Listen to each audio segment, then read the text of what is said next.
What is going on, guys? It is Wrestlelamia here, back with some more news. The 2024 Money in the Bank PLE is just days away. Now fans want to know which superstars will capture the all-important Money in the Bank briefcase. Also, what returns and debuts can we expect? Join us now as we look at the most shocking rumors you need to know about the 2024 Money in the Bank PLE. Be sure to subscribe and hit that notification bell for daily wrestling videos, and follow us on Facebook for exclusive lists. Also check out our new videos on Wrestlelamia XL.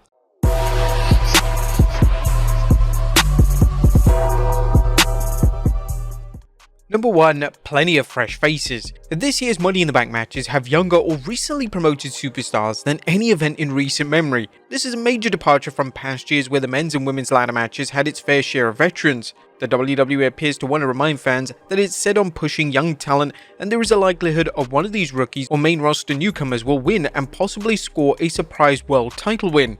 It just goes to show that Triple H is making major changes in the WWE. Number 2. Will Money in the Bank deliver the dough? A Saturday show is the latest PLE held outside of the US, and as we've suggested, it's a carefully crafted move. The WWE is capitalizing on the high demand for the WWE product, which not only makes it easier to sell tickets, but to command higher rates fees from municipalities eager to host the event. Toronto, a traditionally hot wrestling city, has hosted so many PLEs, including 2 WrestleManias, and business analysts will be watching this closely to see whether the WWE can keep up with its recent wave of sellouts and record-breaking box office receipts. Number 3. Will the Wyatt 6 strike again? The WWE has been keeping fans in the dark about the Wyatt 6 while also making sure that they're lurking in the shadows.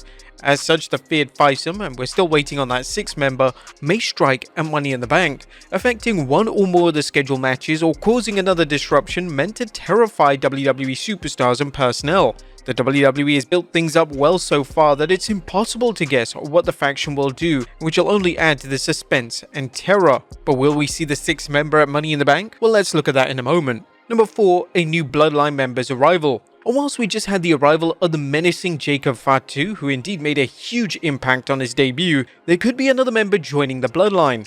A giant, in fact. As it's been rumored that New Japan Pro Wrestling star Hikuleo, the half-brother of Tama Tonga and adopted son of WWE legend Haku, could be debuting soon in the WWE.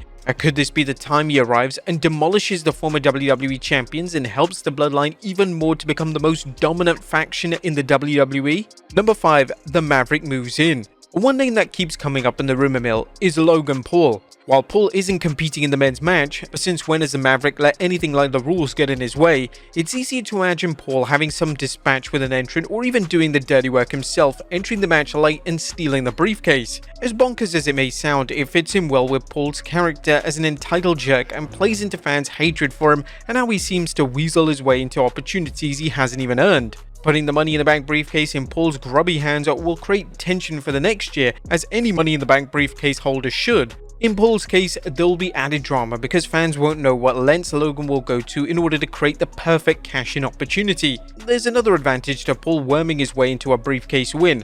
If things turn out the way fans believe they will, Gunther winning the World Heavyweight Championship at SummerSlam and Cody retaining at WrestleMania 41 so he can defend against The Rock, there's no chance of anyone successfully cashing in. And there's nothing wrong with this, but if the WWE intends to have this year's winner fail, Paul is a perfect choice, as he won't lose his status as one of WWE's most hated superstars. It's better that Paul fails to cash in than anyone else competing in the match, save perhaps Dominic Mysterio. Fans will love it when Paul finally tries to cash in the briefcase and comes up short, delivering the comeuppance the Karma Houdini usually eludes. Number 6. Something wicked coming. Now, there are plenty of storylines going on that could lead to someone getting taken out of the men and women's Money in the Bank matches, or a new storyline to build up a feud. As mentioned, the Wyatt 6 are a suitable storytelling tool for doing so, but this could be used to introduce a Wyatt 6 member into one of the ladder matches, such as Nikki Cross's character.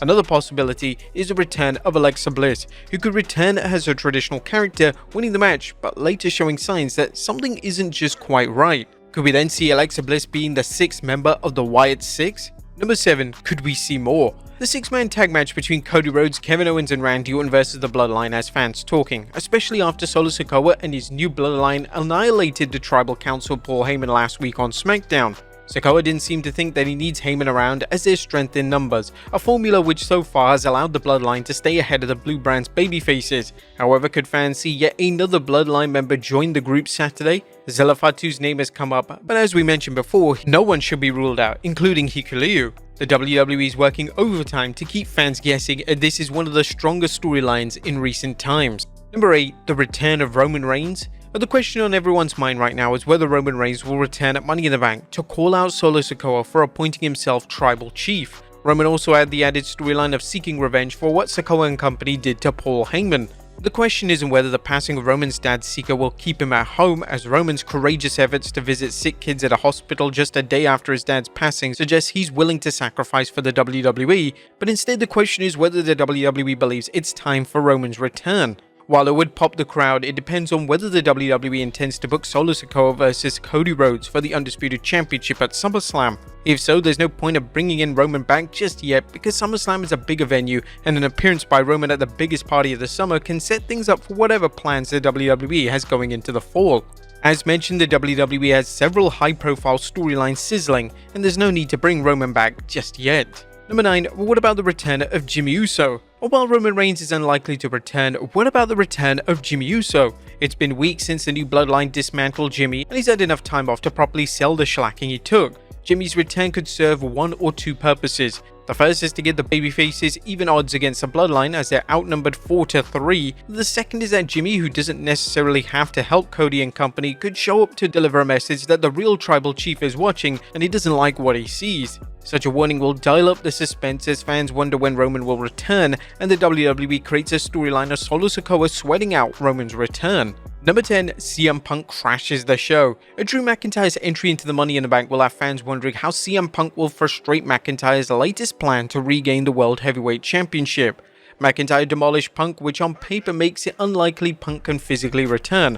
Nonetheless, Punk could rely on his cunning to thwart Drew. Punk could work his way into the control booth and raise the briefcase just as Drew is going to grab it, or find some other clever way to stick it to McIntyre. This will give Punk some payback and further the inevitable match. Number 11. Could we see the return of the Beast? Is the WWE's legal team willing to bring Brock Lesnar back while federal investigators look into the circumstances surrounding Janelle Grant's lawsuit against Vince McMahon, Laurinaitis, and the WWE? While creative would likely favor bringing Lesnar back, they have zero say as long as the WWE's counsel feels it's a bad idea to have Lesnar performing until the matter has been settled. While a Brock vs Gunther match is a must if Lesnar can return, we don't see Lesnar coming back until the lawsuit and investigation are fully resolved, and then only if Lesnar emerges unscathed as far as his reputation goes. And number 12, biggest turns. Now, although we don't think there will be any turns at Money in the Bank, it's likely we'll see more developments in what looks like Randy Orton's desire to take Cody Rhodes' Undisputed Championship. Whether it's a matter of Orton looking greedily at the title belt, Orton incidentally or accidentally hitting Cody during their tag match, or something similar,